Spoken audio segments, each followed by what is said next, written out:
El título que le puse a esta charla es «Si de verdad fuese un artista, podría parar esta guerra». Esta frase, que no es mía, viene de una anécdota que contó Elias Canetti hace ya casi 50 años, creo que en el 76, en una conferencia que dio que se llamaba La profesión del escritor. Aunque aquí estamos hablando de cine, creo que los argumentos que utiliza Canetti sirven para cualquier creador o para cualquier persona que se quiera dedicar a algo que pudiéramos llamar artístico. Nos sirve igual hablar de escritor que de cineasta, que de pintor, salvando las diferencias entre los géneros, porque la cuestión de la responsabilidad política es algo que los atraviesa a todos y que muchas veces es complejo saber cómo se imbrica en la producción en sí misma. Bueno, pues lo que cuenta Canetti, que es un texto estupendo, que lo podéis encontrar online muy fácilmente con La profesión del escritor, es que después de estar un par de párrafos quejándose sobre qué significa o qué no significa ser escritor hoy, se encontró analizando los diarios de un poeta como de segunda, que es anónimo y no se sabe quién es y por eso se supone que es un poeta de segunda, una frase muy misteriosa, una semana antes de que iniciase la Primera Guerra Mundial. Decía: «Ya no queda esperanza, pero si de verdad fuese un escritor, podría parar esta guerra». Entonces, esta anécdota, que cuando yo la leí, todavía estaba estudiando filosofía, estaba en la carrera, me impactó bastante, y eso que en ese momento todavía no me había planteado yo misma escribir o hacer algún tipo de arte, porque me pareció lo mismo que le parece a Canetti, algo como un poco ridículo en algún sentido, que puede hacer un escritor o cualquier clase de artista para parar una guerra, y a la vez algo que me apelaba profundamente, porque quizás si un artista no tiene ninguna pretensión de hacer nada para terminar o no terminar, o continuar, o lo que sea, con una guerra, ¿cuál es el sentido de hacer producción artística? ¿Mero adorno? ¿Mercado? ¿Cuál es? Bueno, pues cuando Vicente me invitó y vi las películas y vi cómo estaba construido el ciclo de Contraculturas, me pareció que pegaba completísimamente con este tema. Porque, bueno, no sé si habéis visto algunas de las películas, quizá en algún momento hago un spoiler pequeño de dos de ellas, que es de Easy Rider, que es súper conocida, así que es más probable que la hayáis visto, y también de Lion's Love, de Agnes Varda, que es un poco menos conocida, pero también bastante, pero bueno, en cualquier caso, aunque destripe el final de las películas, no tiene importancia porque, en cierto modo, lo que ofrecen estas películas, como veremos, es una suerte de utopía estética que se ve a través de las imágenes y no tanto en el argumento. No es tan relevante comprender el argumento, así que aunque os cuente un poco el final, no pasa absolutamente nada. Bueno, pues el caso es que, como decía, lo que estas películas tienen en común es que todas proponen o retratan una cierta utopía estética, que no solo es estética, sino vital, porque asumir los preceptos estéticos que plantean, en cierto modo, te obligaría o te permitiría o te podría hacer pensar en cómo cambiar tu vida, y para hacerlo ofrecen cierta renovación formal. Entonces, esto me parece interesante porque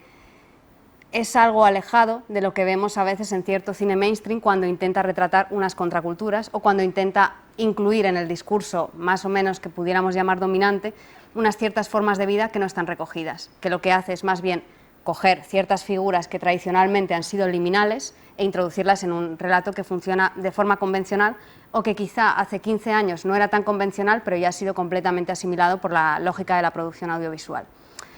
Entonces, el problema que aparece en el mismo momento que hablamos de cine contracultural es la definición de la palabra contracultura.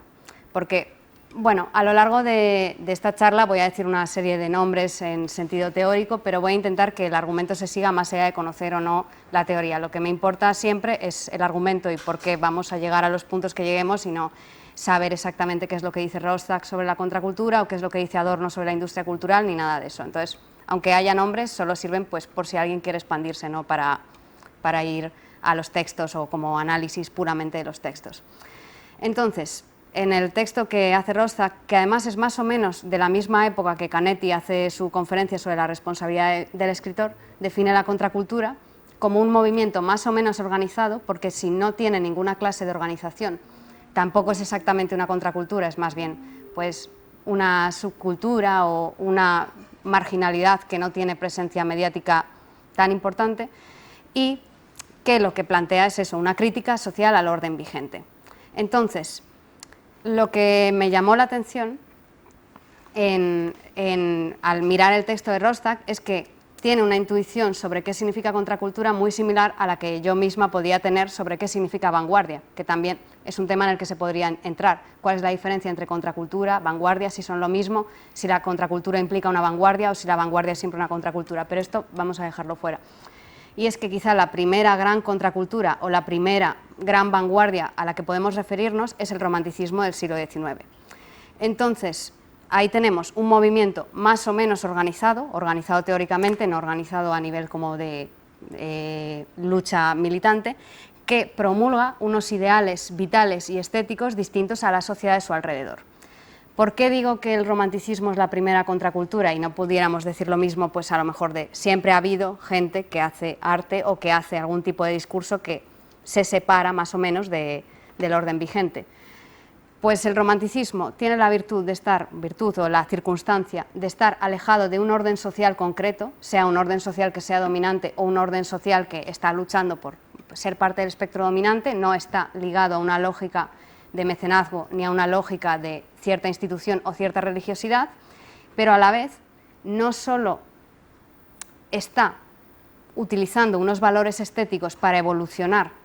más o menos el orden social vigente, como podría ser el otro caso, que es hablar del arte que consideramos ilustrado o el arte que luego podríamos considerar mainstream, que aunque no está vinculado directamente con ninguna institución, sí que intenta coger los órdenes sociales vigentes y expandirlos o apoyarlos en valores estéticos. Lo que tenemos cuando nos encontramos con el romanticismo es una crítica social en negativo a los valores éticos, intelectuales, científicos en ese momento. De hecho, no deja de ser curioso cómo, si miramos en qué medida el romanticismo tiene una serie de teorías, se parecen un poco a las que promulgan las contraculturas, porque también en general están en contra del cientificismo, están en favor de una lucha por la libertad con mayúsculas que nunca se identifica con la libertad que de facto existe en ese momento, y toda una serie de elementos. También veremos más adelante en la charla que el romanticismo es quizá el primer movimiento que tiene una fuerte nostalgia, no en el primer romanticismo, que a lo mejor sí que era más en positivo, aunque sí que tenía cierta nostalgia sobre lo que significaba Grecia o de lo que podía significar Grecia, pero sobre todo en un segundo romanticismo hay una recuperación súper fuerte de una época en la que parecía que la libertad o la espiritualidad estaba pues, más candente, que es la época medieval. Eso pasará en general con todo movimiento contracultural. Una vez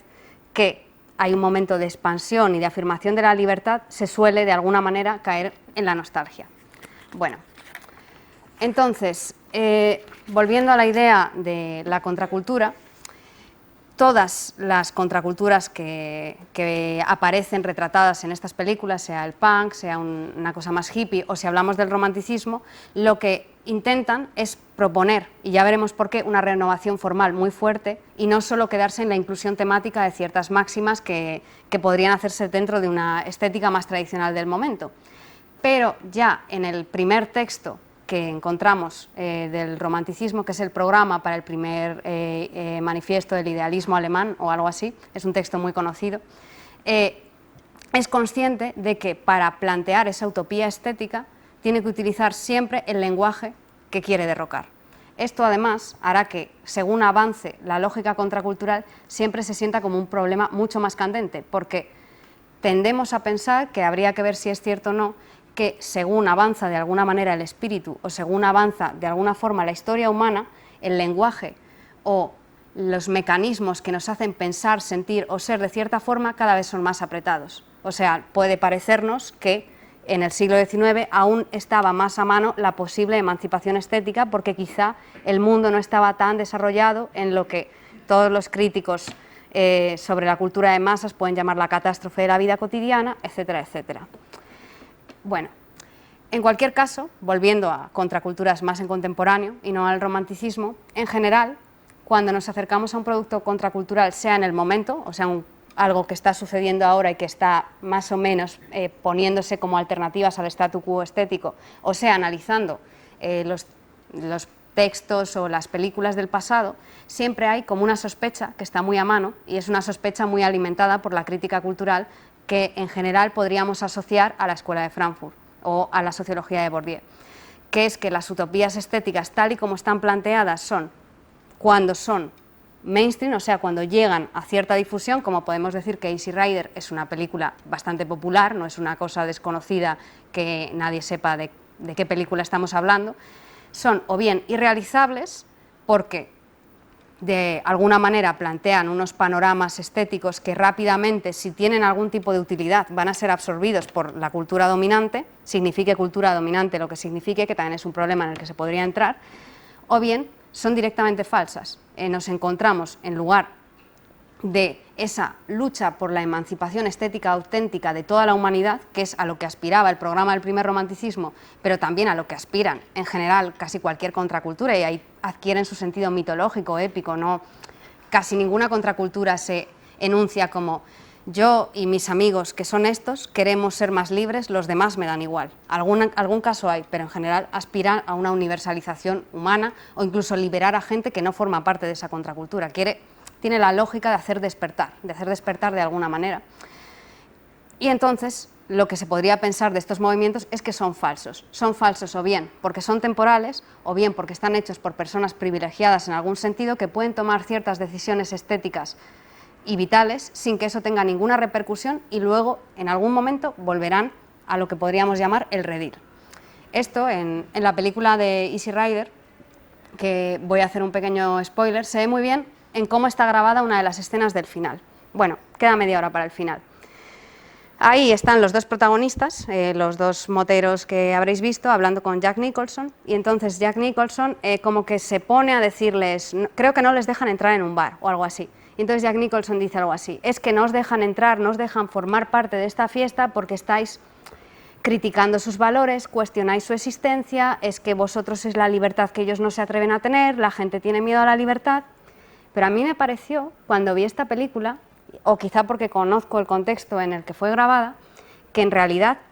la escena está grabada de tal forma que te parece que Jack Nicholson en realidad es un idiota y que en realidad estos dos moteros son unos señores que quieren divertirse mucho, quieren irse a un carnaval y pasárselo estupendamente y que, desde luego, cuando alguien no les deja entrar en su bar, no es porque sientan la libertad entrando por la puerta y ellos quieren cerrar la puerta para que no entre la libertad. Más bien, son unos señores con el pelo largo que no quieren que entren en su bar porque causan problemas. Entonces, esto además en la película de Easy Rider tiene una vuelta que a mí me parece una vuelta un poco reaccionaria de la película, porque después de esta escena y después de una serie de cosas que pasan y de tener unos últimos minutos como más soñadores, más utópicos, en los cuales son estéticamente sí muy diferentes al cine convencional, sobre todo de su época, y donde se consagra la utopía del carnaval más allá de cualquier orden social, tenemos eso, unas escenas muy evocadoras que son bonitas de ver. La última cosa que dice el protagonista es, la hemos cagado, como diciendo, me he pasado, he estado haciendo unas cosas, porque hacen unas cosas como un poco cuestionables, están en un cementerio, etcétera, etcétera, ha habido situaciones violentas de por medio y se da cuenta de que en realidad no está haciendo bien. Y una de las cosas que le hacen ver que no está haciendo bien es que va y ve, creo que es una virgen, y pone algo arriba como, cuando muráis se os recordará por lo que habéis hecho. Y entonces digamos que lo que le pasa al protagonista es algo así como, madre mía, lo que he hecho, me he pasado de ser tan macarra, tan alternativo, lo que sea. Esto es una cosa que pasa muchísimo en el cine, que los que me conocéis aquí he contado esta anécdota 1000 veces, así que lo siento, pero bueno, para la gente que no me conoce la voy a volver a contar, que también sucede en Titanic, según la analiza Zizek, cuando está hablando de por qué Titanic acaba como acaba Titanic. Lo que dice Zizek sobre el Titanic es que Rose, la protagonista, vive una breve utopía romántica con Leonardo DiCaprio, no me acuerdo cómo se llama el personaje, en el cual ella vive cómo sería estar saliendo con un artista bohemio que le hace desconfiar de la tradición burguesa, que le hace ser una mujer más libre, la pinta, todo eso. Pero al final, la buena mujer, cuando se da cuenta de que hay una tabla en medio del mar y que podrían ir los dos o podrían no ir ninguno, lo que más le gusta es que Leonardo DiCaprio se quede en el mar, porque después de su pequeña aventura estética, romántica, lo que ella quiere en realidad es volver a su vida y tener una buena anécdota que contar en el futuro. Y este es el asunto de la nostalgia. Es el asunto de la nostalgia que muchas veces cuando analizamos un producto cultural nos pareciera, por ejemplo, viendo las películas de este ciclo, pero cualquier otra, también viendo películas de Jonas Mekas y tal, que en realidad hay una especie como de apuesta para que en el futuro, cuando se vean esas películas, sintamos nostalgia de un pasado en el que la revolución era posible. Pero la pregunta es, ¿la revolución era posible entonces? Y eso es una de las cosas de las que voy a hablar. Bueno, voy a seguir con el texto de Canetti, porque después de leer la frase del escritor, de si de verdad fuera un escritor, de verdad podría parar la guerra, dice Canetti lo siguiente. Qué absurdo, nos decimos hoy en día, sabiendo lo que desde entonces ha ocurrido, que es la Primera Guerra Mundial y de hecho la Segunda. ¿Qué pretensiones? ¿Qué hubiera podido impedir un individuo solo? ¿Y por qué justamente un escritor? ¿Existe acaso una reivindicación más alejada de la realidad? Y de hecho, unas líneas después, añade Canetti, ¿en qué se diferencia esta frase de la retórica hueca de quienes con sus frases provocaron conscientemente la guerra? Y ahí está el problema del lenguaje. Cualquier contracultura o cualquier proyecto vanguardista utópico siempre tiene que utilizar el mismo lenguaje de aquellos que de alguna manera los oprimen o aquellos de los que de alguna manera desean separarse. Bueno, en cualquier caso, este impulso que tiene Canetti, que es la mofa, no ha perdido ninguna clase de vigencia, porque si hoy en día nos encontramos a un escritor o a un cineasta, por muy importante que fuese, no estoy hablando de un escritor de segunda o alguien que no conozca a nadie, y le preguntaran ¿qué quieres conseguir con tu literatura? Y dijese la paz mundial, pues sería una cosa como que no nos parecería que tiene ninguna clase de relevancia. Entonces, esto pudiera parecer que forma parte de un proceso en el cual el arte, como decía Hegel, tuvo en un momento un papel relevante a la hora de construir los valores humanos o los valores éticos, estéticos, políticos, etcétera, y de alguna manera ha terminado. De alguna manera el arte no es que haya terminado porque sigue habiendo obras de arte, pero ya no tiene la pretensión de sostener los valores de una sociedad. Pero a la vez, en general creo que podréis estar todas de acuerdo, porque por el tipo de espacio que es este, todo el mundo exigimos del arte que sea algo más que un juego de puro marketing o un juego de diversión o un juego de entretenimiento. De hecho, por eso hacemos a veces la diferencia, ya pasada de moda, pero que en realidad sigue funcionando y todos nos entendemos cuando hablamos de ella, entre la cultura de masas que nos entretiene y la cultura que nos hace pensar, que nos hace evolucionar. Podemos cuestionar que esta diferencia es falsa y hay muy buenos argumentos para ello, pero seguimos utilizándolas de tal forma que en general nos sentimos más inclinados a ser simpáticos con unas obras que tienen cierta conciencia política. Y esto también se traslada no solo al creador, sino al espectador. Entonces aquí pasa una cosa que a mí me resulta curiosa, y es que parece que a un creador lo que se le exija es que haga obras más o menos conscientes políticamente de la realidad social en la que vive y que incluya cierto tipo de personajes, que incluya cierto tipo de novedad, que hable de unas realidades que tal vez son anónimas y oprimidas, al mismo tiempo que se le pide que en lo más profundo de lo que sea consciente es que es un mero punto en el universo, en un universo tan grande, con unas fuerzas desconocidas en las que no puede cambiar nada. Más bien, si un autor o un cineasta quisiera cambiar el mundo, debería dejar de ser autor para volverse político directamente, no solo un creador cultural. Bueno, entonces, vuelvo un momento al primer programa del idealismo alemán, que es un programa, supongo que en general es conocido porque es muy famoso, pero que se supone que redactaron Hölderlin, Schelling y Hegel, aunque la letra es de Hegel y hay gente que piensa que es solo de Hegel y se ve como bien en su producción cómo pudo tener un momento tan exacerbado, que lo que nos viene a decir este programa, y es el programa del que a mi gusto son herederos todos los sectores contraculturales de la sociedad, que el poeta, y poeta aquí significa cualquier creador, de hecho la palabra, bueno, en fin, da igual, esto es no pasa nada, es aquel que tiene la primera y la última palabra en cualquier proyecto. La primera palabra, que quizá es una palabra aún inconsciente, que ha heredado de una serie de elementos que en algunos momentos históricos son las musas, en otros momentos es el genio, etcétera, etcétera, ha tenido su desarrollo, pero que después del trabajo de los intelectuales, de los científicos, de los políticos, es el poeta el que tiene la última palabra, porque es el poeta el único que nos puede hacer imaginar algo diferente. En este sentido, el primer programa no es un programa que venga sobre la nada, viene de dos cosas bastante también conocidas, que son tanto la crítica del juicio de Kant como las cartas de la educación estética del hombre de Schiller. Y esto, como no es solo un momento como de, bueno, aquí hay una gran tradición de alemanes que han dicho cosas muy serias, sino voy a traerlo porque tiene cosas interesantes. Lo que dice Kant, que me parece relevante para la construcción poética, es que nosotros tenemos, por una parte, conceptos o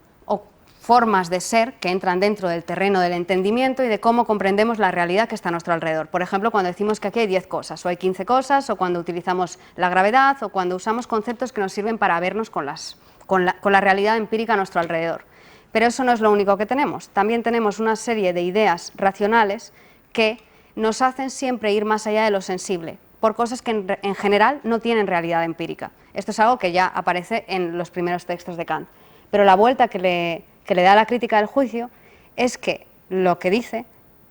es que la única forma de sensibilizar, o sea, hacer empíricas, reales, las ideas de la razón, es a través de las ideas estéticas, que crean arquetipos o formas de ser que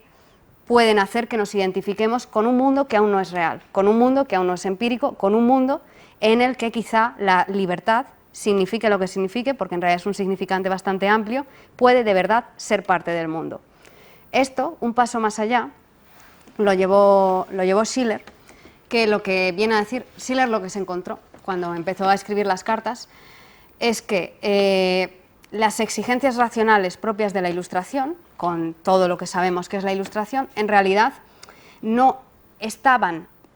suficientemente a la altura de los individuos que estaban a pie de calle. En este sentido, por eso, según Schiller, que en realidad es una cosa muy fuerte que decir, cree que esa es la causa por la que se realizó el terror en el sentido de el terror de pasar a un montón de gente por la guillotina, porque aún no estaba la gente lo suficientemente preparada para los valores ilustrados ni para aceptarlos sin tener que, digamos, no hace falta que me decapites, ya me quito yo del medio, ni tampoco para que aquellos que tenían, de hecho, en sus manos la guillotina se dieran cuenta de que quizá esa no era la forma y que quizá esa disciplina férrea tampoco era la manera. Entonces, lo que propone Schiller en las cartas, que son cartas sobre la educación estética del hombre, o bueno, del ser humano, es que la única manera de hacer que las ideas racionales y la libertad suprema bajen al mundo es a través de la educación estética. Si uno quiere que su pueblo o su nación o un grupo de gente adquiera unos valores que, digamos, están por encima del presente histórico en el que viven, lo que tiene que hacer es educarlos estéticamente, para que se conviertan en, lo que él dice, almas bellas. Almas bellas, que significa que obran moralmente, o sea, que obran siguiendo todo lo bueno, pero por inclinación, no sintiéndolo como algo que está desde fuera. Entonces,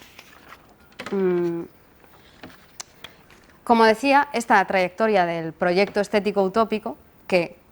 podríamos decir que empieza muy tímidamente con Kant, luego con Schiller y luego con los idealistas, también tiene todo el rato un reverso como religioso. Y este reverso religioso, todo esto que he contado, era para llegar ahí. En el reverso religioso de la utopía estética romántica, lo que nos viene a decir es que la mitología propia de una sociedad que aún no está ilustrada tenía un valor, por eso es la primera palabra, la palabra del poeta, que es el poeta el que hace la Odisea, la Ilíada, cualquier obra clásica, el Gilgamesh,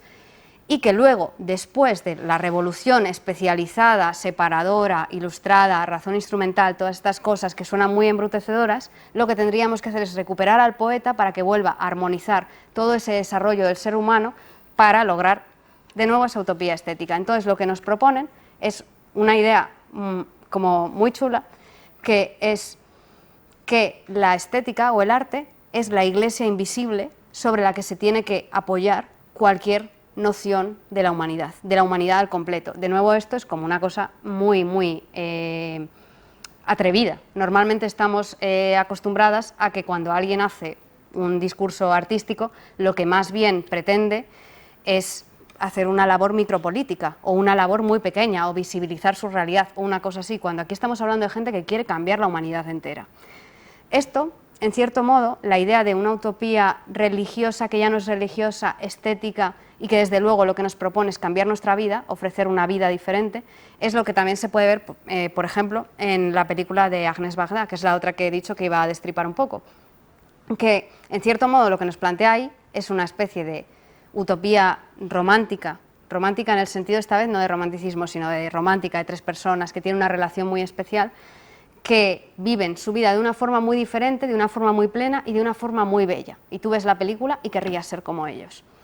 Pero de nuevo aquí, al igual que el romanticismo tenía el germen de la nostalgia por lo medieval, porque hacer una iglesia invisible del arte es muy difícil, y la Iglesia católica o el cristianismo en general lleva haciendo una iglesia muy visible, que es muy fácil de adecuar a la experiencia cotidiana, pues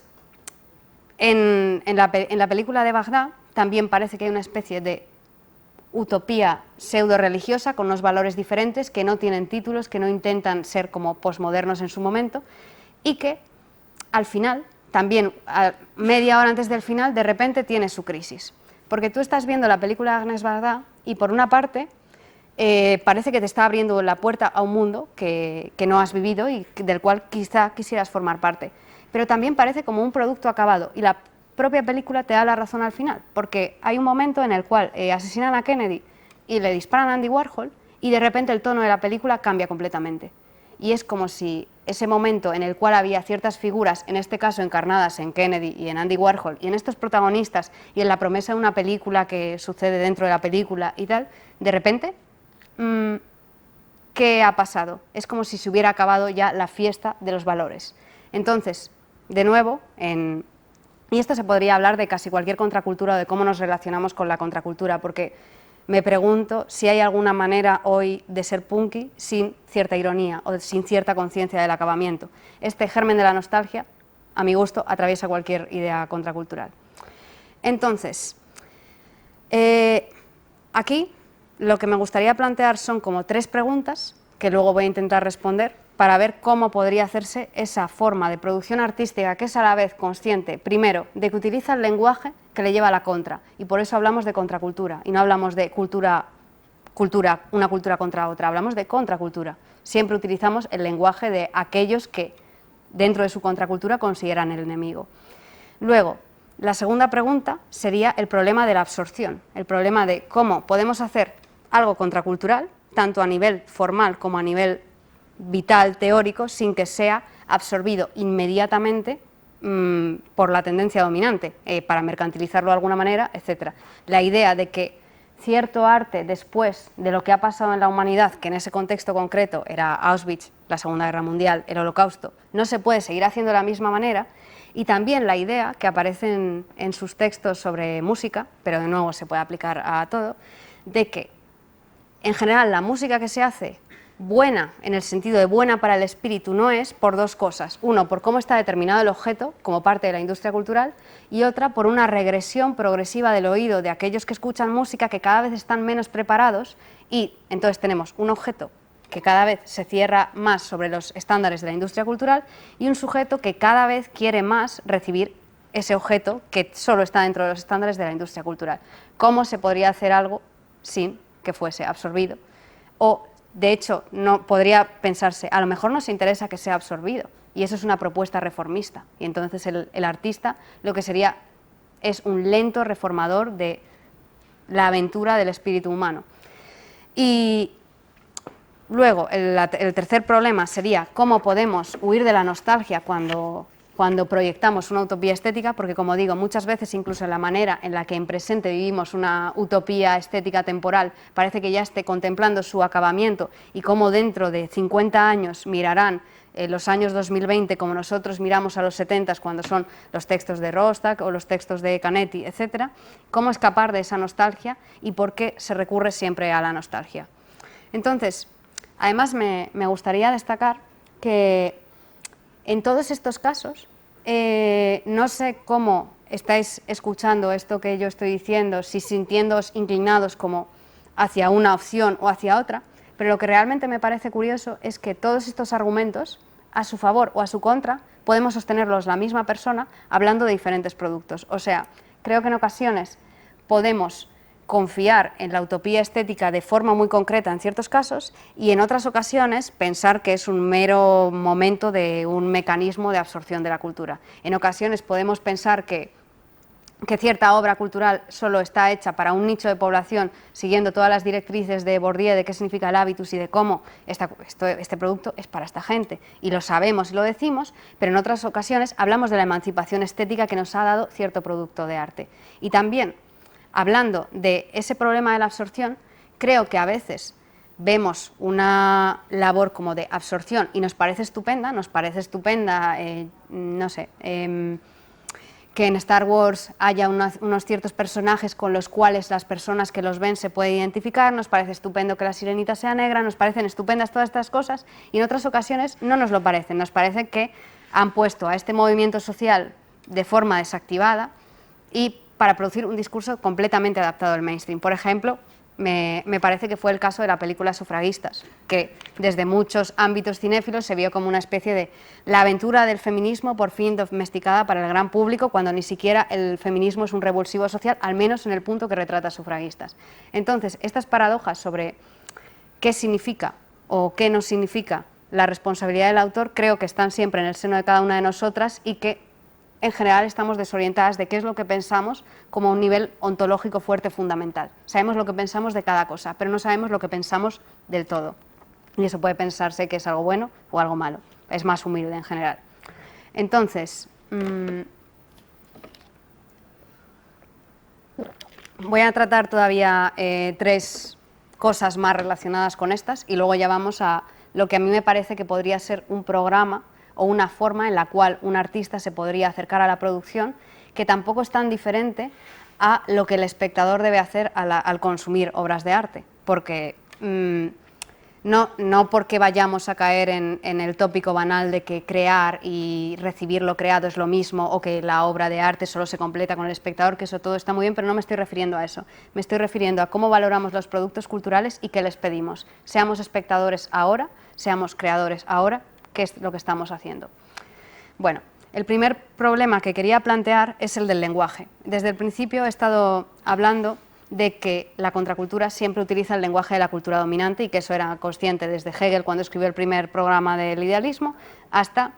pues,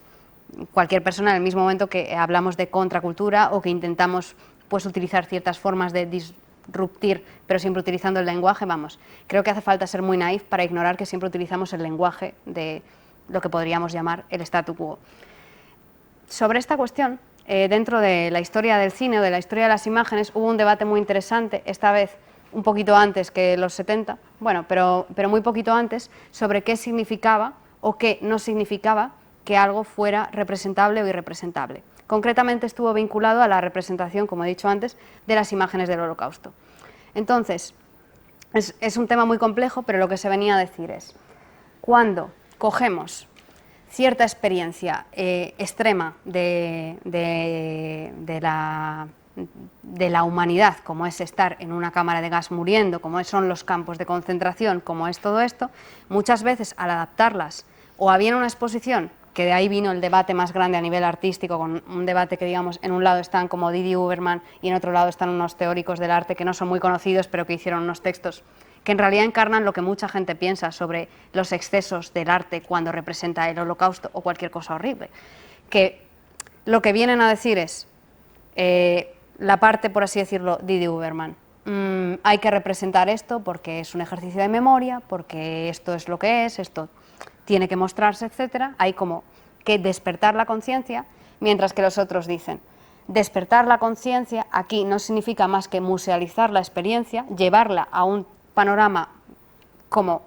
fácilmente consumible y promover un tipo de identificación que desde luego nunca llevaría a que el Holocausto no volviera a suceder. A lo que lleva es a que el Holocausto, con todo el sufrimiento que ha ocasionado, se convierta en un producto de consumo apto para toda la familia. Que en realidad, como digo, puede parecernos que lo primero está bien y que lo segundo está mal, pero en realidad creo que casi cualquiera que vea la lista de Schindler o El pianista no es capaz de desconectar de la absoluta adaptación que tiene cualquiera de esas obras para la sensibilidad. Y si ya vamos al niño del pijama de rayas, pues ahí lo que tenemos es quién puede estar en contra o quién puede no empatizar con un niño que está en un campo de concentración. ¿Qué tipo de cosa promueve? ¿De verdad alguien que vea esa película entiende por qué sucedió el Holocausto, cuál es su problema y no podría repetir un Holocausto otra vez si estuviera en la posición que no está el niño sino los otros? Bueno, el caso es que a partir de ese debate sobre la representación del Holocausto, que creo que se puede adaptar a cualquier guerra, de hecho Rancière cuando analiza el arte el arte que intenta despertarte, lo que utilizas ejemplos de la guerra de Vietnam, y ahora mismo podríamos hacer el mismo ejercicio con la guerra de Ucrania y con casi cualquier catástrofe, porque a lo mejor no hace falta que una catástrofe sea tan grande como una guerra para que sea una catástrofe. En general, cualquier experiencia contemporánea, dura, nos puede parecer que está representada banalmente o que se convierte en un producto de consumo en el momento que se adapta a ciertas directrices. Bueno, pues por lo que apostó gran parte de la teoría del arte que podríamos llamar posmoderna, es por decir que hay ciertos elementos del arte que deberían quedarse fuera, porque las experiencias que tratan de retratar son irrepresentables. Pueden ser irrepresentables por dos cosas, o por la misma experiencia como un nivel ontológico, en plan, esta experiencia no se puede transmitir. Por ejemplo, un cineasta puede transmitir, esto puede parecer que es una crítica muy banal, pero he tenido mucha puede transmitir a una persona, incluso en la peor de las circunstancias, muriendo en una cámara de gas, pero en realidad no puede transmitir la experiencia de lo que significa la desesperanza de estar esperando la muerte. Y así con cualquier ejemplo que pudiéramos poner. O bien, porque teniendo en cuenta que el lenguaje que utilizamos siempre es un lenguaje que nos va a la contra en nuestro pretexto contracultural de libertad, coger los excedentes de discurso que están fuera del discurso porque ponen en jaque al discurso y convertirlos en un producto cultural no hace otra cosa que coger ese excedente que es de alguna manera sagrado, y aquí de nuevo aparece el lenguaje de lo sagrado, y convertirlo en un producto que ya no es sagrado, está desacralizado, no tiene aura, no tiene ningún tipo de potencial de choque en el momento en el que lo vemos en una pantalla en alta definición. Bueno, iba a detenerme un poco más en este punto, pero como ya llevo un rato voy a pasar al siguiente. Si luego sobre esto se quiere hablar más, ya nos detenemos. Pero eso, creo que me he extendido demasiado ya. El segundo punto que quería hablar, también voy a pasar muy sencillamente por él, es la identificación. Por ejemplo, en la película que se proyectó hace 2 días aquí, la de Funeral Parade of Rose, aparece una especie de utopía o retrato, aunque esa película es muy inteligente, no me parece que sea nostálgica, en el mal sentido, en el cual una persona que hoy tiene ciertas opción o cierta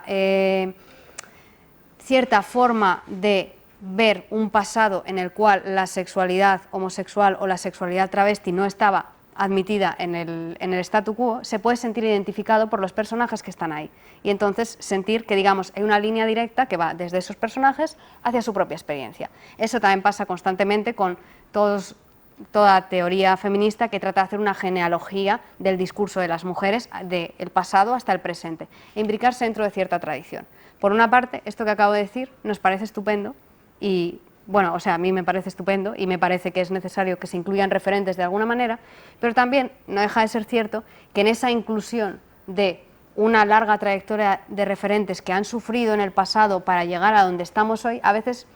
hay una cierta banalización, y eso,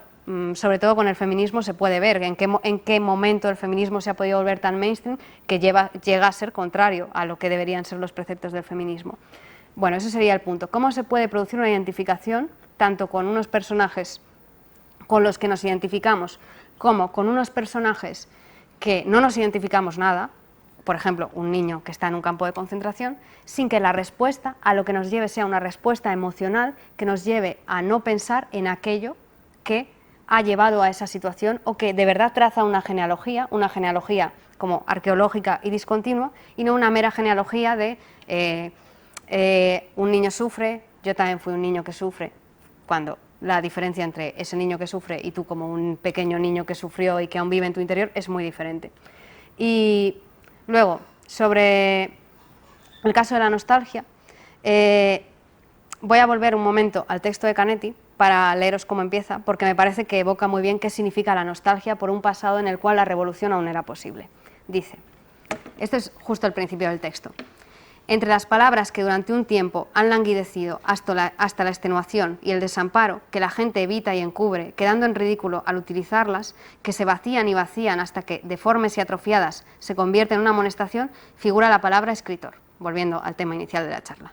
Quien, pese a eso, se entrega a dicha actividad, que sigue existiendo como siempre existirá, se denomina alguien que escribe. ¿Qué es lo que pasa ahí? Lo que estamos viendo es cómo hay una suerte de proceso en el cual creemos, como hablaba cuando decía lo de Lions Love o cuando hablamos del idealismo alemán o como hablamos de cualquier momento contracultural anterior, que parece que hubo un momento en el que ciertas palabras o ciertas sentencias aún tenían sentido, pero no hoy. Entonces, ¿cuál es nuestra labor como espectadores o como creadores? Una de las posibles labores que podemos encarnar es la de volvernos algo así como unos luditas y, por ejemplo, decir que en la tecnología o en el desarrollo está una suerte de perversión de cualquier movimiento y soñar con un pasado en el cual aún no existían esas estrategias tecnológicas para... y por lo tanto se podía hacer un desarrollo del espíritu alternativo. Esa es una opción. También otra opción es convertirse, que yo diría que esta es mucho más frecuente, en el artista o el espectador culto que sabe lo que ve y que le gusta lo que ve y que no es como cualquier persona, en el último testigo de un barco que se hunde. Digamos, si la humanidad es un barco que se está hundiendo, yo estaré el último del barco dándome cuenta de este juego de máscaras que era la cultura y viendo pues mis buenas películas, mis buenos libros, escribiendo mis pequeños poemas que quizá nunca llegan al mainstream, lo aspiran, o si llegan es por casualidad, pero bueno, atestiguan este dolor o este disgusto que yo siento ante una cultura que ya no puede cambiar y por la cual yo no puedo hacer nada. Y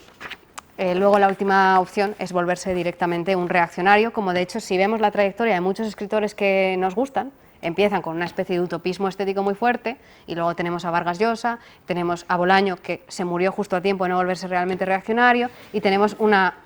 serie de figuras que podemos ver como hay un primer impulso, como venga, aquí está... Yo soy un escritor militante, soy un poeta de verdad, voy a cambiar el mundo y luego de repente a partir de cierta edad es un sueño, es un juego de críos, quizá nosotros que estamos aquí dentro de 30 años, cuando veamos a los jóvenes que van a la cineteca de su momento, que quizá en ese momento es completamente online, pensamos, ay pobrecillos, aún no saben lo que es la desesperanza que ya alcanzarán con cierta edad y cierto conocimiento, etc. Esto, su contraparte, digamos, fuera de la nostalgia, sería en general algo que se plantea como el reformismo, un reformismo que no aspira a cambiar a la humanidad entera, sino a destacar ciertos aspectos de la experiencia cotidiana y ofrecer, digamos, como, yo creo que algo que se va a entender muy bien cuando lo diga para hablar de cuál es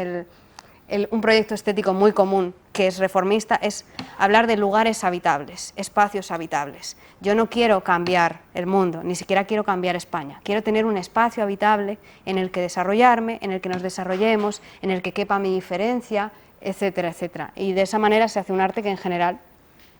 tiende a lo micro. Generalmente el arte reformista es o micro por el público al que aspira, en plan, es algo muy revulsivo pero solo aspira a un público micro, o es micro porque dentro de que aspira al gran público el cambio que proponen es micro. Y simplemente, que esto también es una idea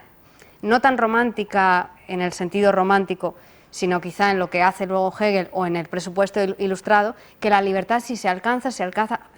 asintóticamente, poquito a poquito, somos más libres. ¿Cuál es el problema de esto? Que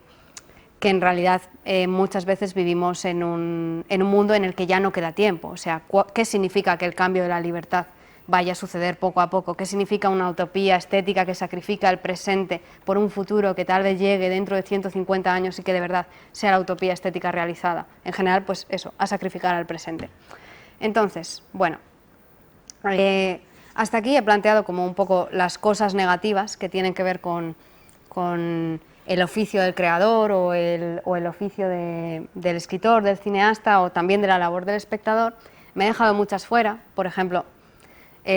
para delinear bien este asunto habría que hablar muchísimo de qué es lo que ha aportado y qué es lo que no ha aportado la Escuela de Frankfurt, qué significa toda la sociología del arte y de la literatura de Boltanski, de Chapello, de Bourdieu, que es el más conocido, que habría que hablar de eso, también habría que hablar de la tradición estética revolucionaria, se podría hablar de muchísimas cosas, pero bueno, he intentado,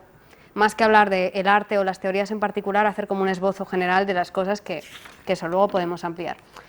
El caso es que, texto de Canetti, si fuera escritor, de verdad podría parar la guerra. Lo primero que hace Canetti, reírse. Reírse, pues precisamente por este tipo de discursos que he hablado y por la desesperanza propia de una época en la cual las utopías revolucionarias cada vez parecen más utópicas y menos revolucionarias.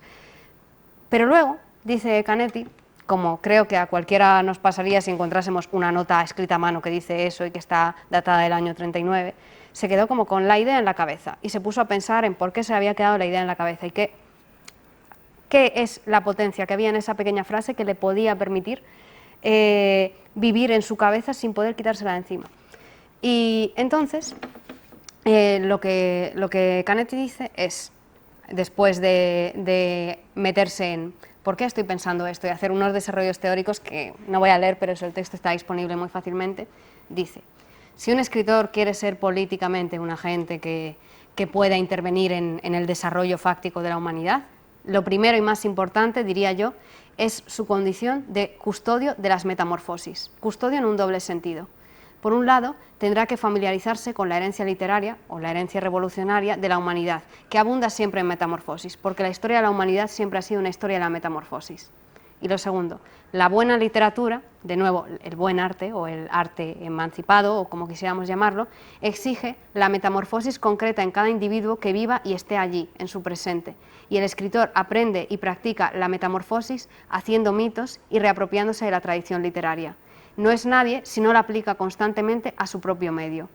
Las 1000 formas de vida que penetran en él y quedan sensiblemente aisladas en todas sus manifestaciones no se unen luego para formar un simple concepto en su interior, sino que le dan fuerza necesaria para enfrentarse a la muerte y convertirse en algo universal. O sea, digamos que Canetti ha empezado riéndose del escritor y al final ha dicho como lo que pasa es que tenemos que enfrentarnos a la muerte y convertirnos en universales. O sea, el discurso, la frasecilla del escritor la ha conquistado completamente. Pero bueno, más allá de lo que piense Canetti,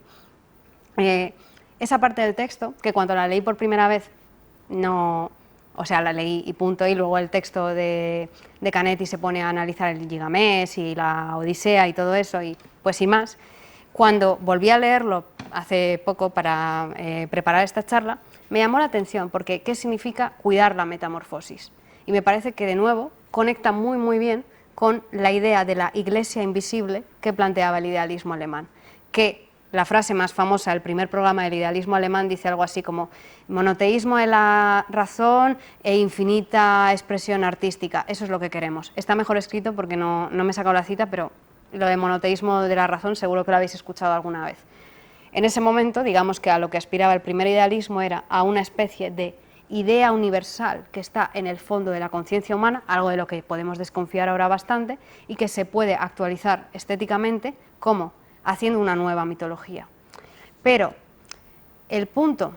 en el que el idealismo alemán clásico quizá esté pasado y quizá es demasiado grandilocuente y sobre todo quizá no nos gusta, porque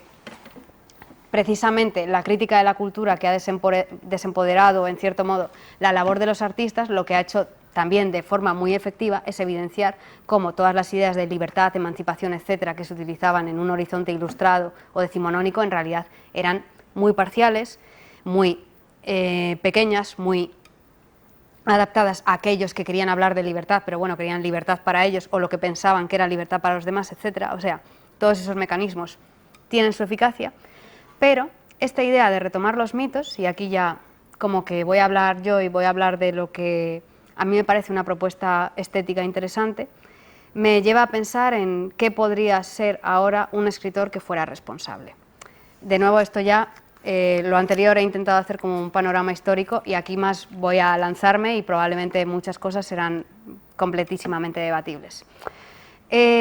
Lo primero que a mí me viene a la cabeza es que algo que comparte todo movimiento contracultural, al menos en su primer momento, y que luego a veces se quita un poco, o sobre todo cuando se recogen ciertos elementos contraculturales, se hacen de una forma pues, más banal, es que la contracultura normalmente siempre se plantea como una vanguardia estética muy fuerte, y más que innovar en los temas, en los personajes o en la realidad que esto, siempre se dedica a trabajar en la forma. O sea, una obra contracultural, normalmente, si nos extraña ahora, si uno va a ver la película de Funeral Parade of Rose, no nos extraña ya, porque eso es algo que hemos aprendido, y es bueno que lo hayamos aprendido, que haya gente travesti. Eso, el tema está. El tema lo comprendemos y el tema está ahí, pero lo que sí que nos resulta innovador, incluso hoy, aunque hayan pasado 50 años de la película, es la forma en la cual se montan las imágenes y que nos sigue sorprendiendo. Esto mismo sigue pasando con Lions Love. No nos sorprende que haya 3 personas que puedan vivir en un trío. no nos sorprende ya, es algo que está muy asumido y que incluso puede llegar a ser hasta cierto punto un discurso mainstream de qué significa ser el amor, un discurso no tan mainstream como la relación monógama clásica, pero un discurso que desde luego está en la boca de todo el mundo y está bien que lo esté. Pero lo que sí que nos puede resultar extraño es cómo está grabada la película, y así podríamos hablar de cualquier producto vanguardista. Entonces, esta idea de que es la forma y no el contenido lo que hace de una utopía estética realmente una utopía estética es algo que trabajó bastante tanto Deleuze como Rancière a la hora de hablar de qué significa ser un artista o un creador en general emancipado. Sí, queremos, siempre vamos a tener que utilizar el lenguaje que nos es dado en nuestra realidad, pero quizá la manera en la que montamos el lenguaje entre sí, y lenguaje se entiende aquí en un sentido amplio, nos puede conllevar una visión del mundo diferente, de tal manera que quizá, que esto es una idea muy de Rancière, aunque muy bajada a este momento, quizá el arte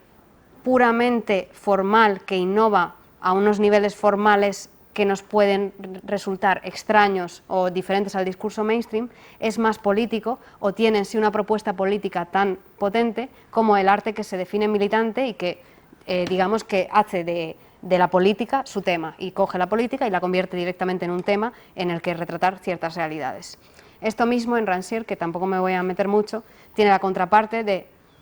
pero es interesante verlo, cómo cuando hablamos de política, cuando hablamos de una opción política o de una forma de vivir la política, tampoco importa muchas veces tanto, o no importa solo, al menos, no vamos a decir no importa tanto, no importa solo cuáles son las reglas, las formas de vida o las cosas permitidas y no permitidas, sino la forma en la que se organiza la realidad. Entonces, lo que dice Rancière básicamente es que toda política tiene una estética. ¿Y qué significa tener una estética? ¿Qué es visible? ¿Qué se puede pensar? ¿Qué se puede hacer? ¿Cómo se ven las mismas cosas? Una idea de estética, no ya de estética de tener una buena estética o de un producto estético, de un producto artístico, sino de la misma idea de aesthesis, de cómo observamos la realidad. Entonces, quizá la manera en la que un artista puede comprometerse políticamente con su tiempo, sobre todo tiene que ser, y esto ya digo, es mi opinión, una apuesta por la forma, porque una apuesta por el contenido siempre puede caer en el segundo punto de lo que voy a proponer, en un tipo de identificación que es totalmente pática en el sentido de yo siento con el otro. Entonces, la cuestión es, en muchos productos artísticos que hablamos o que delineamos de alguna manera como militantes, justamente lo que hacemos, o que no sé si se definen a sí mismos como militantes, pero que desde luego retratan ciertas realidades sociales o vitales que son marginales, es coger elementos que hasta cierto punto eran unos anónimos de la historia y hacerlos devenir universales, adaptándolos a un modelo en el cual, como hablábamos con el ejemplo del niño del pijama de rayas, tú te sientes como el pobre niño. Entonces hay unos teóricos de la imagen americanos que se llaman Hartman y Hirsch, que a mí me gustan mucho, que no son muy conocidos aquí, que se dedican a lo que ellos llaman los estudios de la posmemoria y dicen cómo podemos transmitir la memoria, cuáles son los problemas que tiene la transmisión de la memoria. Y lo que básicamente dicen es que una película es nostálgica en un sentido reaccionario, y también hablan de productos televisivos, sobre todo se dedican al audiovisual, cuando tú estás viendo una película de, pues por ejemplo, del Holocausto o de cómo se consigue el sufragio internacional, internacional no, universal, etcétera, etcétera, y lo que tú, en tu cabeza de espectador está ahí es, ¿qué habría hecho yo en esa situación? En plan, tú estás viendo una película sobre, mira, un ejemplo más contemporáneo, la película que ganó, no sé si fue en 2015 o en 2016, el premio del jurado de Cannes, El hijo de Saúl, que es una película sobre un hombre que está en un campo de concentración y quiere enterrar el cuerpo de alguien porque lo asocia al hijo que ha perdido, está grabada de alguna manera que parece como una aventura. O sea, tú estás viendo la película y estamos hablando de algo tan duro como eso, y la identificación que te apela a ti es: no vayas por ahí que está el poli, no vayas por ahí que te van a pillar. La has liado. Es como una película de terror, cuando todos vemos una película de terror y alguien se pone en el momento que están escapando del monstruo a pensar sobre su infancia y todo el mundo estamos en la sala diciendo pero no pienses ahora en tu infancia que te van a pillar. Pues es el mismo tipo de ejercicio. Es que a mí eso siempre me ha hecho mucha gracia y creo que a todo el mundo también. Es el mismo tipo de ejercicio que muchas películas que tratan de aproximarse a una realidad social nos proponen como espectadores, que es: no se lo digas a tu marido que vas a la manifestación, que te va a castigar, ese tipo de identificación. Entonces, quizá, y esto en realidad es una propuesta estética con la que quizá podéis estar en desacuerdo,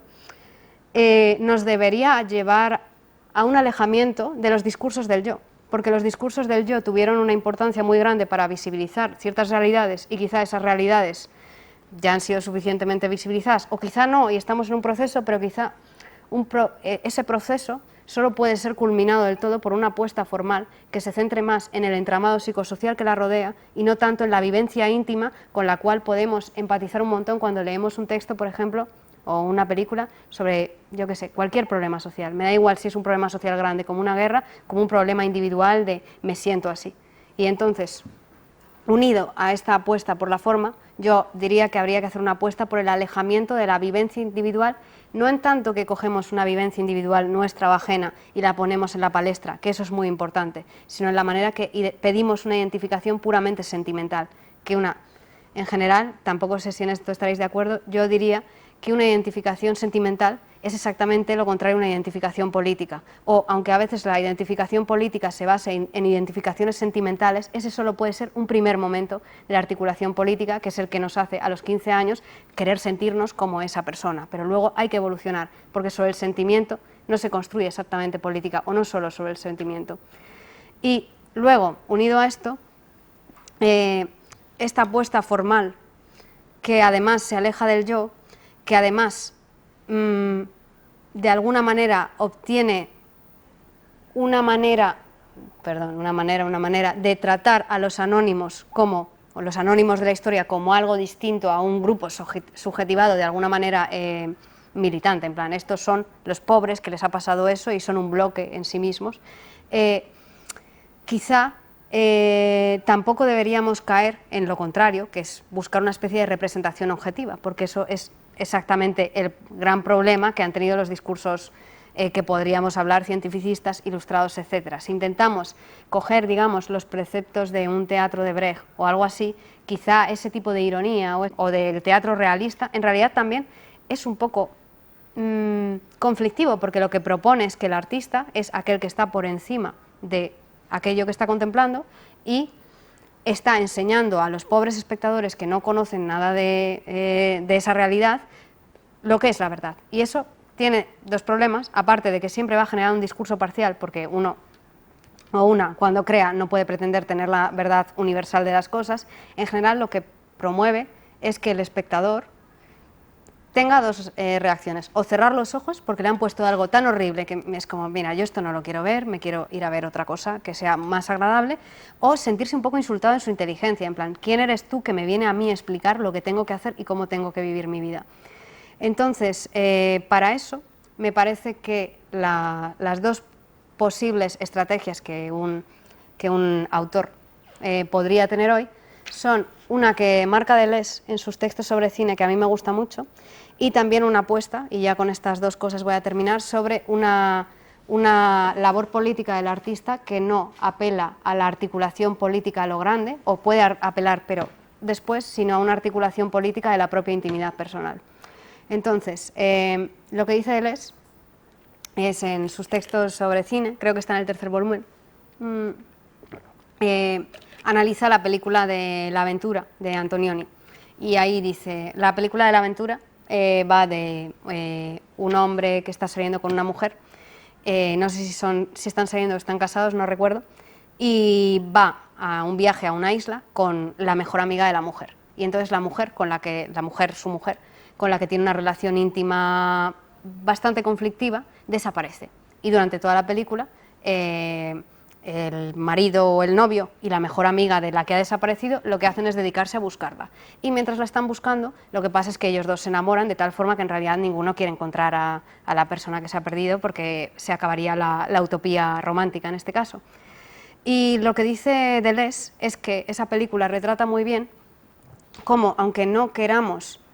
hacer un discurso sobre la verdad, o desconfiemos de que la verdad existe, o de que la verdad puede ser objetiva, o de que existe un gran relato que recoge toda la historia humana, eso no quita, y eso es lo bonito que nos puede dar el arte, la filosofía o cualquier labor del espíritu humano en general, que haya opciones de contemplación de la realidad o opciones de formas de relatar la historia o de relatar la memoria que nos hagan sentir algo más grande. Entonces él coge un texto de Nietzsche, de la Gaia Ciencia, que se llama El Gran Amor, y que Nietzsche viene a decir algo así como la filosofía lo que tiene que hacer es dejarse del pequeño amor por sus ídolos, del pequeño amor por las ideas, para abrirse al gran amor que nos permite contemplar el mundo y ver más matices y querer más y ser más y tener más realidad. Y eso es como un precepto normativo totalmente vago que me parece muy interesante para la labor artística. Y el segundo es que, si bien antes me he quejado de la profusión de productos culturales que se acercan al yo desde el yo y promoviendo una identificación única con el yo, quizá sí que son interesantes aquellos productos culturales que nos permiten comprender o vivir de forma distinta nuestra intimidad. Y la diferencia entre la intimidad y aquello que nos enseñan estos productos culturales que apuestan por la identificación es que si nosotros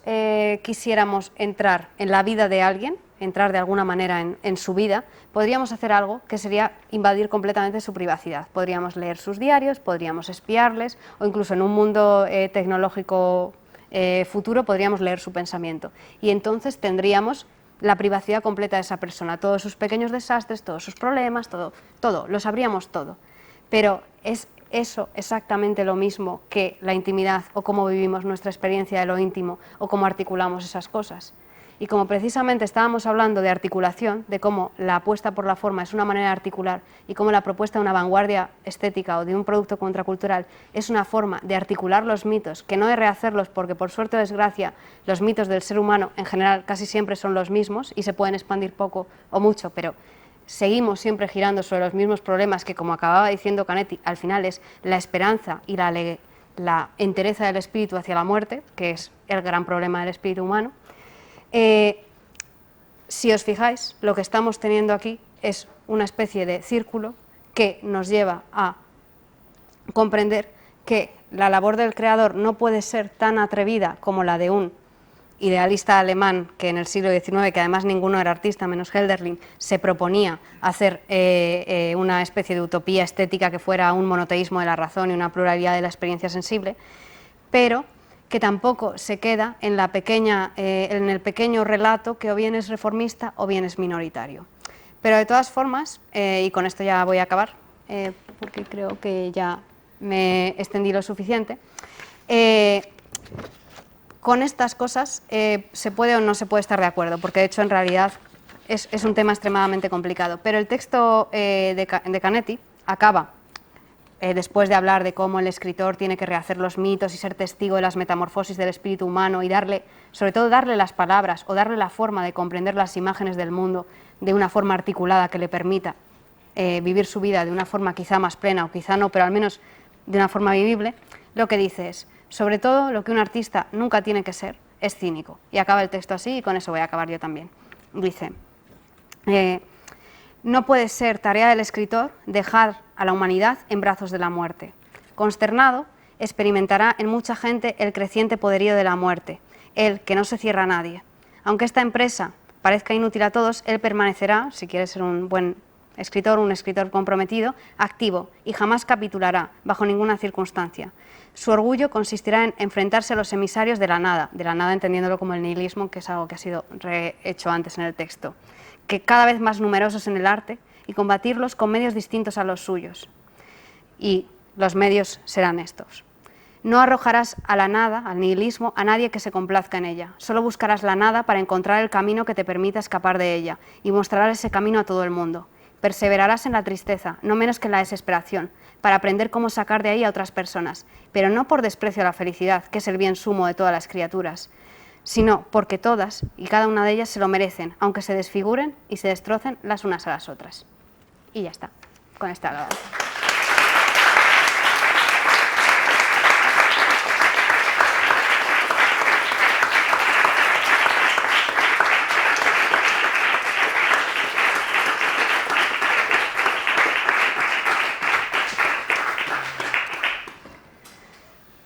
Y bueno, No sé si alguien quiere comentar algo. Ha sido muy amplio, así que hay como muchísimas cosas que se podrían comentar, pero bueno, como queráis. Creo que hay... ¿Tenemos que acercar esto o habla la persona? Yo creo que sí, no hace falta el micro, ¿no? Nada, está bien. Vale. Bueno, en primer lugar, felicitarte por la ponencia, ha estado excelente. Gracias. Gracias. Pero me has dejado pensando también sobre la función del artista, ¿no? En un contexto político también, ¿no? Que estamos hablando. Me has hecho pensar en una película, Rosetta, que es de los hermanos de Arden, que esta película influyó para dar, era un proyecto que se hizo en Bélgica para dar trabajo a jóvenes, ¿no? La película exactamente trata sobre el empleo de jóvenes. Creo que ahí sí el artista cumpliría una función social y el contexto en el que vive, ¿no? Además, claro, la película es muy fuerte porque normalmente Bélgica está visto como un país rico, como un país de oportunidades, y cuando refleja esta realidad, Jean-Luc Dardenne, los hermanos Dardenne, te das cuenta de que hay una parte también muy marginal en la sociedad belga.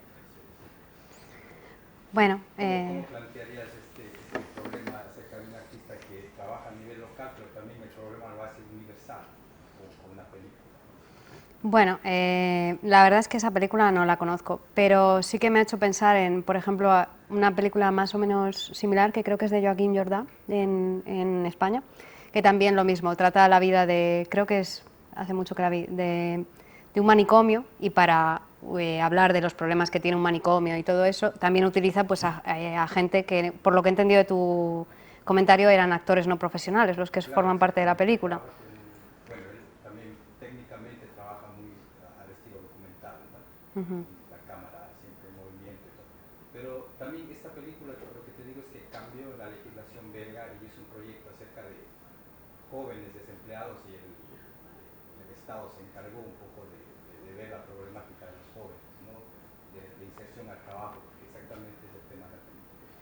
Bueno, creo que hay como dos cosas interesantes. Para empezar, eso de que hubiese dentro del proyecto de la película la inclusión de gente que de hecho podía ser rescatada de cierta situación con la película es una tendencia que en general me parece muy interesante. Me parece que mucho cine, sobre todo de documental o postdocumental, lo ha incluido en su trayectoria. Pero también eso, tendría que ver la película, la verdad, porque una cosa me parece, pues eso, el impulso de querer meter a elementos exactamente fuera para que formen parte del proyecto estético común y tal, pero también depende de la película, porque hay algunas películas como la de Disfruta de tu pobreza, que hace lo mismo, es una película hecha con pobres y es una película horrible, porque el montaje lo que hace es... O sea, es horrible, solo lleva la ironía, entonces como que tendría que ver la película. Pero sobre lo segundo, que quizás es más interesante, a ver, ahí hay un ejemplo de cómo el arte, de hecho, cambiando el panorama de lo que es visible, expandiendo aquello que podemos ver, puede de hecho cambiar una legislación. Lo que pasa es que a mí me daría un poco de miedo hacer como del cambio social efectivo un presupuesto para un artista implicado políticamente, porque entonces muchas veces se quitaría libertad formal, ¿no? A lo mejor esa película está súper bien, o sea, seguro que está súper bien, y tal, pero también si un artista cuando crea en su programa tiene que cambiar una legislación en unos pocos años, pues probablemente el cine que haga o la obra que haga no tiene la misma libertad. Ahí quizá hubo una feliz casualidad entre inclusión de los que están fuera, más en coger el espíritu del tiempo, más tener una propuesta real de un cambio de ley, etcétera, pero no diría que eso tuviera que ser un precepto para un artista. No sé si me he explicado bien. Claro, pienso que más bien fue coincidencia, la película no estaba planteada exactamente, creo que fue su primera película que ganó en Cannes en 96, y claro, la película estaba hecha exactamente para denunciar, pero no exactamente sabía lo que iba a pasar, ¿no? La película fue difundida y tal vez llegó al Parlamento belga y fue analizada, ¿no? Bueno, también eso que dices tiene su interés porque muchas veces el arte que a la vez aúna el ser políticamente comprometido con ser un producto famoso es aquel que es capaz de decir con palabras aquello que ya está a punto de cristalizarse en una acción política. Entonces, por eso, es una feliz casualidad que a veces es muy bonito y es como un signo de que la historia va por el camino adecuado, pero no lo pondría como un precepto, la militancia directa.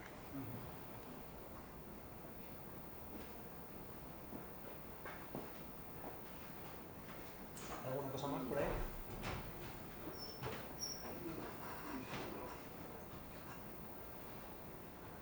Bueno, pues si no hay nada más. Sí, te quiero hacer un comentario. Ah, vale. Bueno, es que yo claro, disfruto especialmente de la charla, creo, porque te voy a revelar tu secreto. Estás escribiendo un libro, Sara. Entonces el otro día estábamos hablando precisamente de cuestiones que creo que hoy has puesto sobre la mesa, que son súper interesantes, porque teníamos los dos, creo que estábamos hablando como del tema de la escritura, estamos escribiendo los dos un libro, estábamos hablando de precisamente hasta qué punto tenemos que innovar formalmente, ¿no? Era una preocupación que tú tenías como clara ahora mismo, una vez que ya llevabas avanzado el libro, y hasta qué punto te estabas atreviendo como a liberar la mano y creo que hoy lo has puesto, o sea, lo que has transmitido sobre todo es esa inquietud que todavía además se nota que a la hora como de cerrar el discurso titubeas, que es lo bonito de ser artista realmente. Ser un artista que no titubea no es un artista, ¿no? O sea, precisamente creo que esa, probablemente ahora que nos estaba hablando de Rosetta, yo estaba pensando todo el rato, claro, pero ¿por qué los Dardenne fueron capaces de cambiar una legislación? Pues porque los Dardenne son precisamente un ejemplo de cineastas que han cedido a todo el mundo,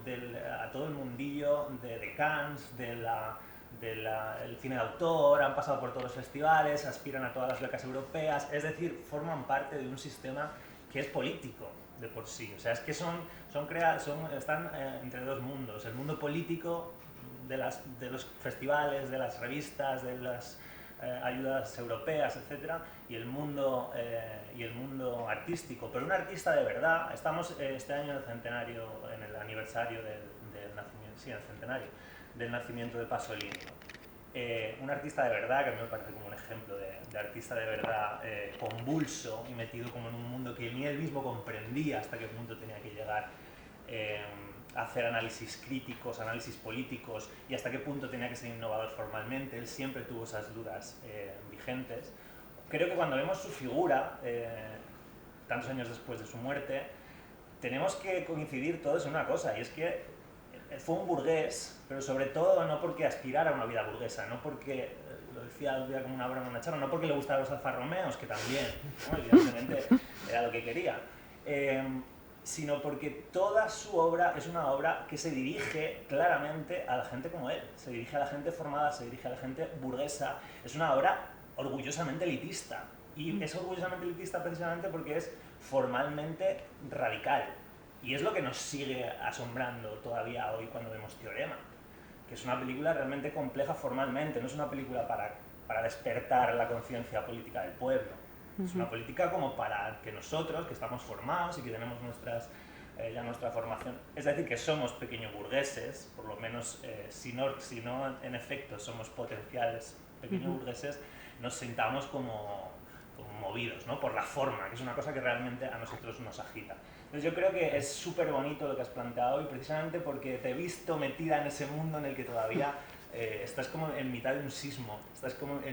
justamente con un pie en un lado y el otro de una grieta que se está abriendo por debajo de ti, no sabes hacia qué lado saltar. Creo que eso es súper bonito. ¿Hacia qué lado saltamos? ¿Saltamos hacia el lado de la representación de los problemas sociales o saltamos hacia el lado? Porque yo creo que la pregunta, el origen de tu charla, somos artistas y no podemos ser cínicos. Todos queremos cambiar el mundo. Tú lo quieres cambiar, yo también lo quiero cambiar. O sea, eso es imposible y es por eso tenemos la grieta justo debajo de nuestras piernas. ¿Hacia qué lado saltamos? Que es la cuestión que has intentado responder hoy. Creo que has abierto como un montón de caminos y un montón de ideas y, joder, estoy haciendo un comentario, no una pregunta. Soy ese señor. Soy ese señor. No, pero qué bonito todo lo que has planteado, y yo espero leer el texto, o sea, yo espero leer el ensayo. Bueno, esto que has dicho me lleva a una cosa que se me ha olvidado completamente decir, porque era al final y ya como que quería cerrar muchos caminos, pero en realidad no estoy de acuerdo con una cosa que has comentado. No creo que un producto artístico, cuando aspira a ser formalmente innovador, solo esté hecho para la gente formada. De hecho, creo que ese es el problema, que no estoy hablando yo, está hablando Rancière a través de mí, que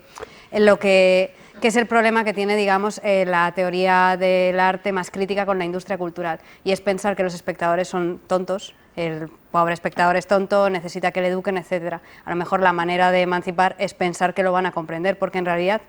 el problema es que ningún artista, por formado que sea, es tan listo. O sea, normalmente un producto cultural, por muy formalmente complejo que sea, en realidad puede ser comprendido por cualquiera. O a lo mejor si no puede ser comprendido es porque mucha gente le ha contado a muchas personas que lo que de verdad les va a divertir es una película de Netflix tonta y no un Godard o alguna cosa más extraña.